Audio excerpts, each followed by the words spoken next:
সংসারের একটা নিয়ম আছে, যতক্ষণ না নিজের অধিকার লাভের জন্য প্রচেষ্টা করবে কিছুই পাবে না।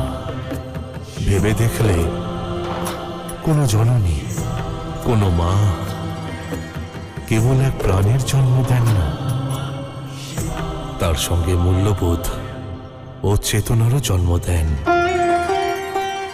আর যদি সেই মা তার অধিকার না পান, তাহলে তিনি তার সন্তানকে কি শেখাবেন? যিনি চেতনার জন্ম দেন তিনি নিজে চেতনাহীন হতে পারেন না।